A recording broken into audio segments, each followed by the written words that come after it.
दोस्तों, आज की वीडियो शुरू करने से पहले सीडीएस विपिन रावत सर और उनकी पत्नी समेत सभी 13 शहीदों को भावपूर्ण श्रद्धांजलि।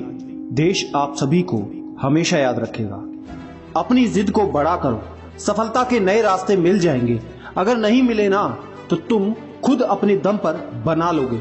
आज मैं आपको एक ऐसे आईएएस टॉपर की कहानी सुनाऊंगा जो हर उस स्टूडेंट को हिम्मत देगी जो एक छोटे से शहर में, छोटे से गांव में एक बड़ा सा सपना जैसे आईएएस बनने का देखता है। क्योंकि इस लड़की की हिम्मत का कदम कदम पर इम्तिहान हुआ, शारीरिक, मानसिक, घरेलू समस्याओं से, यहाँ तक कि ये भी कहा गया ये तो लड़की है, कुछ नहीं कर सकती। लेकिन कैसे उसने हिम्मत बना के रखी, आपको ये वीडियो के आखिरी तक समझ आएगा। वीडियो अगर अच्छी लगे दिल से तो ज्यादा से ज्यादा लाइक और शेयर जरूर करना। अगस्त का महीना था। सतना मध्य प्रदेश के एक छोटे से गांव अमद्रा में एक वकील शिक्षिका दंपत्ति के यहाँ बेटी पैदा हुई। गांवों के रूढ़िवादी परिवारों में बेटियों के हिस्से जश्न कम, पाबंदियां, हिदायतें और नसीहतें ज्यादा आती हैं। जाहिर है इस बेटी की पैदाइश पर भी ढोल नगाड़े नहीं बजने थे, लेकिन दो लोग आनंदित थे। उनका दाम्पत्य जीवन जो महक उठा था, इसलिए उन्होंने नाम रखा सुरभि। सुरभि की खुशकिस्मती थी कि माता पिता दोनों शिक्षा का मोल समझते थे।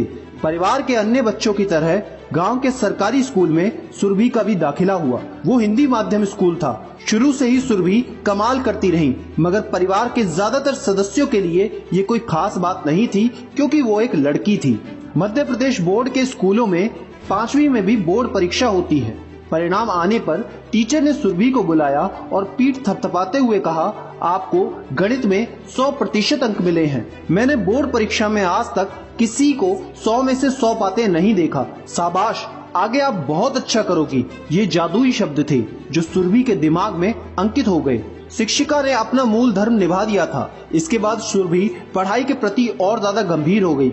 इसी बीच उनके जोड़ों में रह रहकर दर्द उठने लगा था, पर वो उसे नजरअंदाज करती रही। धीरे धीरे दर्द पूरे शरीर में फैल गया और एक दिन वो बिस्तर में लग गई। स्थानीय डॉक्टर की सलाह पर माता पिता सुरभि को लेकर जबलपुर भागे। वहाँ विशेषज्ञ डॉक्टर ने कहा, सुरभि को रूमेटिक फीवर है। ये बीमारी हृदय को नुकसान पहुंचाती है और कुछ मामलों में मृत्यु भी हो जाती है। ये सुनकर माता पिता एकदम चौंक गए। डॉक्टर ने सुरभि को हर 15 दिन पर पेनिसिलिन का इंजेक्शन लगाने की सलाह दी। पेनिसिलिन का इंजेक्शन लगाने को कई एमबीबीएस डॉक्टर भी तैयार नहीं होते, क्योंकि ये जोखिम भरा होता है। गाँव में कुशल डॉक्टर भला कहाँ मिलता। हर 15वें दिन सुरभि को जबलपुर जाना पड़ता, पर कमजोर सेहत अभावों के बीच सेल्फ स्टडी से सुरभि आगे बढ़ती रही। 10वीं बोर्ड में उन्हें न सिर्फ गणित बल्कि विज्ञान में भी 100% अंक मिले। उन्हें राज्य के प्रतिभाशाली विद्यार्थियों में गिना गया।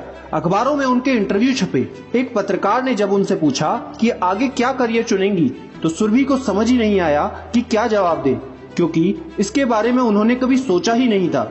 जब पत्रकार ने दोबारा पूछा, तब उनके मुंह से अचानक निकल आया, बड़ी होकर मैं जिला कलेक्टर बनना चाहती हूँ। कलेक्टर बनने के सपने ने अब अंगड़ाई लेना शुरू किया। अखबार में खबर छपी, कलेक्टर बनना चाहती हैं सुरभि। इस शीर्षक ने सुरभि के हृदय को छू लिया, जबकि उस वक्त वो जानती भी नहीं थी कि कलेक्टर कैसे बना जाता है। 12वीं में विज्ञान में सर्वाधिक अंक के लिए उन्हें एपीजे अब्दुल कलाम स्कॉलरशिप मिली। इंजीनियरिंग की प्रवेश परीक्षा पास करके वो भोपाल के एक इंजीनियरिंग कॉलेज पहुंची, जहाँ इलेक्ट्रॉनिक एंड कम्युनिकेशन विभाग में उन्हें दाखिला मिल गया। वो पहली लड़की थी जो उच्च शिक्षा के लिए अपने गांव की दहलीज से बाहर निकली थी। अब सफर था कॉलेज का। कॉलेज का वो पहला दिन था। भौतिकी की कक्षा में एक के बाद एक दूसरे छात्र फर्राटेदार अंग्रेजी में अपना परिचय दे रहे थे। इधर सुरभि सुन्न पड़ती जा रही थी। वो तो अंग्रेजी बिल्कुल नहीं बोल सकती थी। किसी तरह से पहले के साथियों के शब्दों को जोड़ तोड़ कर उन्होंने अपना परिचय तो दे दिया, मगर प्रोफेसर ने उसी वक्त उनसे भौतिकी का एक सवाल पूछ लिया, tell me the definition of potential. Surabhi खामोश खड़ी रही। प्रोफेसर ने हैरानी से कहा, आप वाकई 12वीं पास करके आई हैं, आपको एक बेसिक सवाल का उत्तर नहीं पता। यहाँ समस्या भौतिकी थी ही नहीं, अंग्रेजी थी। वो जवाब नहीं दे पाई। जब वो हॉस्टल के कमरे में पहुंची तो जाके वहाँ पे फूट फूट कर रोने के बाद सुरभि ने माँ पापा को फोन कर घर लौटने की इच्छा जताई। तब पिता ने कहा, आ सकती हो, लेकिन ये याद रखना, ऐसा करके आप गांव की अन्य लड़कियों के लिए भी दरवाजा बंद कर रही हो। सुरभि को यह बात दिल पे लग गई। उन्होंने तय कर लिया कि इस सेमेस्टर के अंत तक वो फ्लुएंट अंग्रेजी बोलकर रहेंगी, और पहले सेमेस्टर में वो न सिर्फ कॉलेज बल्कि पूरी यूनिवर्सिटी की टॉपर रहीं। सुरभि 20 साल 6 महीने की थी जब बीई की डिग्री उनके हाथों में थी। इसके बाद उन्होंने जितनी भी परीक्षाएं दी सभी में उनका चयन हुआ। आईईएस परीक्षा में देश की पहली महिला टॉपर सुरभि गौतम को भारतीय रेलवे में काम करते हुए बहुत आनंद नहीं आ रहा था।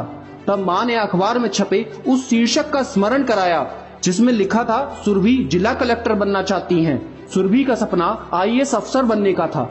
2016 की सिविल सेवा परीक्षा में पहले प्रयास में 50वीं रैंक पाने वाली सुरभि कहती हैं, कोई भाषा दीवार नहीं होती, ठान लीजिए तो वो आपके अधिकार में होंगी। दोस्तों, ये थी हिम्मत से भरी सुरभि की कहानी। ऐसी जरूरी परीक्षा के लिए सबसे इम्पोर्टेंट होता है फोकस का होना। लेकिन फोकस कैसे करते हैं, अगर आप सीरियसली ये जानना चाहते हो तो स्क्रीन पर दिखने वाली वीडियो को अभी देखना और चैनल को सब्सक्राइब करके बेल आइकन दबा लो, क्योंकि याद रखना, कोई है या नहीं, मैं हमेशा आपके साथ हूँ। Be happy and stay motivated with सिडीमेनिया।